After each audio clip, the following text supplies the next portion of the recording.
En 2022, pour lutter contre le désengagement, les réunions à distance, elles n'auront pas d'autre choix que de se passer dans le multiverse. Eh ouais. Est-ce que en 2022, on pourrait remplacer toutes ces réunions mortelles par des moments carrément plus cool, carrément plus fun, mais qui servent quand même à échanger, à communiquer et à créer du lien malgré la distance? Et si vous faisiez votre prochaine réunion à distance en jouant au mini-golf au bord d'une plage paradisiaque? Bonjour, je suis Mathieu. Est-ce que ça te dirait qu'on remette des paillettes dans ta vie de bureau? Que la réunion du lundi sur Teams, elle soit un peu moins longue et de dire non à la Zoom fatigue? Dans cette vidéo, je vais te donner 3 exemples de ce que tu peux faire avec des casques en réalité virtuelle et même pour les irréductibles de PowerPoint, un petit bonus en toute fin de vidéo. La première des choses que je te propose d'essayer, c'est le mini-golf pour les réunions à deux. Pourquoi ne pas profiter de ta réunion avec ton boss pour aller taper quelques balles? Non seulement c'est super fun parce que ça permet de passer un peu de temps avec lui et de casser la distance, la barrière hiérarchique dans un moment qui soit un peu plus cool, un peu plus chill. Ça crée vraiment une petite ambiance qui est plutôt sympa pour pouvoir faire passer et tes messages et lui ses messages. J'aurais rêvé que mon boss il nous emmène tous chacun notre tour jouer au golf pour de vrai, mais en vrai ça aurait financièrement ça n'était pas possible, mais le principe reste le même en réalité virtuelle. Au moins je sais que il n'est pas stressé parce qu'il n'y a pas ces emails qui lui hurlent dessus et qui lui demandent son attention, qu'il n'est pas stressé parce qu'il y a un candidat pour un recrutement qui tape à la porte et qui va arriver dans 5 minutes. Du coup, je me dis que c'est vraiment un moment qui permet de créer du lien, de la connexion assez simplement, assez facilement. Ça marche au mini-golf, ça marche aussi au tennis de table. Tennis de table, un truc de dingue. J'en reparlerai une prochaine fois. Deuxième possibilité, utiliser une application qui s'appelle Wonder pour découvrir ses collègues et créer du lien plutôt que l'habituel tour de table, réunion d'équipe dans lequel chacun fait la liste de tout ce qui ne va pas dans sa vie professionnelle. On attend juste que ça se finisse.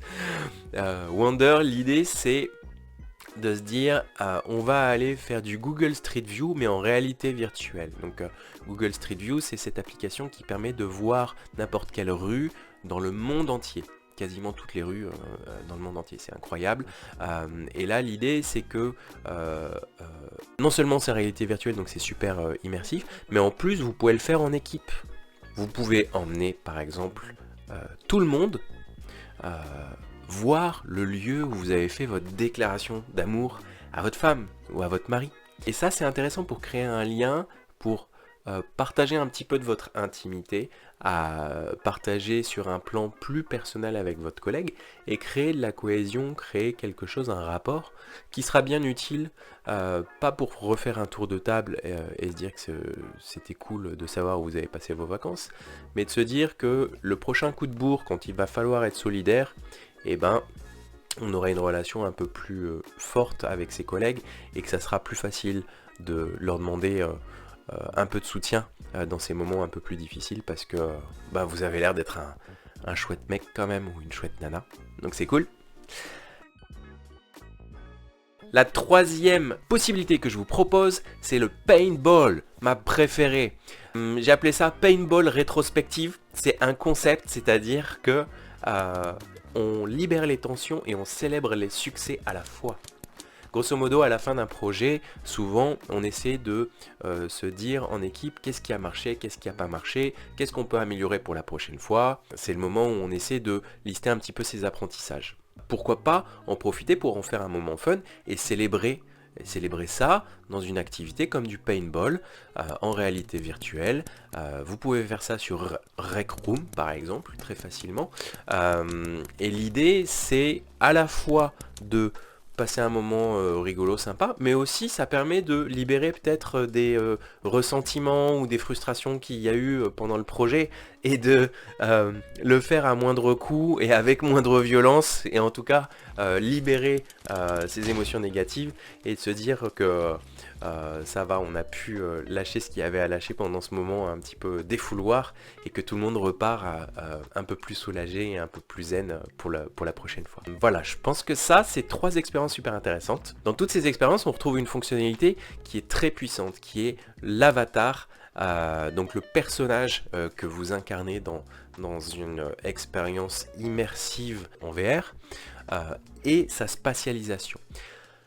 La différence avec un Zoom, c'est que sur Zoom ou sur Teams, vous avez une image qui est fixe.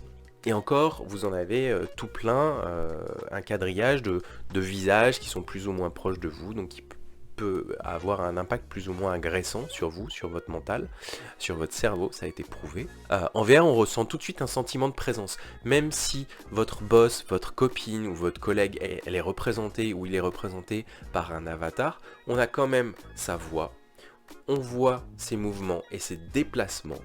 On peut analyser son langage corporel, son comportement, d'une manière qui est beaucoup plus interprétable que ce que vous pouvez voir sur un zoom carré. Et encore, si les caméras sont allumées. Moi, ça paraît assez incroyable, mais dans certains moments, j'ai pu ressentir plus d'émotion et de connexion en jouant à des jeux multiplayer comme World of Warcraft, avec quelqu'un qui a un avatar, un personnage, plutôt que dans certaines conversations sur Zoom. Des applications pour faire de la social VR, c'est-à-dire de la réalité virtuelle où on va pouvoir interagir avec d'autres personnes, il y en a plein, il y a Rec Room, VR Chat, Facebook Horizons qui n'est pas encore déployé en Europe. C'est des environnements qui permettent vraiment aux gens de communiquer, interagir entre eux à plusieurs, de vivre des expériences ensemble. Je pense qu'il y a vraiment des choses à aller tester, à aller expérimenter. Bien sûr, le mieux, c'est de voir les gens en vrai, dans la vraie vie, et de faire des choses super chouettes, le plus possible dans la nature, avec vos amis, vos proches. Moi, je vous le souhaite à tous, c'est ce que je fais, ce que je préfère par-dessus tout. Mais malgré ça, quand c'est pas possible, qu'on n'est pas au même endroit, que ça coûte trop cher en pollution, en temps, en argent de se réunir, je me dis que c'est quand même sympa de pouvoir faire une activité fun. On va prendre plaisir à partager un chouette moment ensemble et s'évader avec quelqu'un. Et je l'avais promis, pour ceux qui veulent absolument pas lâcher PowerPoint parce que c'est leur doudou et qu'ils ont encore besoin d'utiliser ce format-là pour communiquer et échanger, même si c'est du contenu descendant et que voilà, ça a ses limites en termes d'engagement et d'intérêt, ou qui ont besoin de partager leur écran. J'avais fait une vidéo sur Workrooms ou Facebook Workrooms, mais il y a d'autres applications, il y a Immerse qui le fait aussi, qui fait du partage d'écran. En fait, vous pouvez partager votre écran d'ordinateur à l'intérieur de l'application en réalité virtuelle. Ça paraît un peu bizarre dit comme ça, mais en tout cas, ça permet de projeter votre PowerPoint malgré tout dans un environnement de réalité virtuelle. Incroyable. Merci d'avoir regardé cette vidéo. Si vous voulez comprendre pourquoi Zoom c'est compliqué pour votre cerveau de ne pas être fatigué quand vous passez toute la journée dessus, j'avais fait une petite vidéo qui va apparaître par là pour savoir comment réduire votre charge mentale.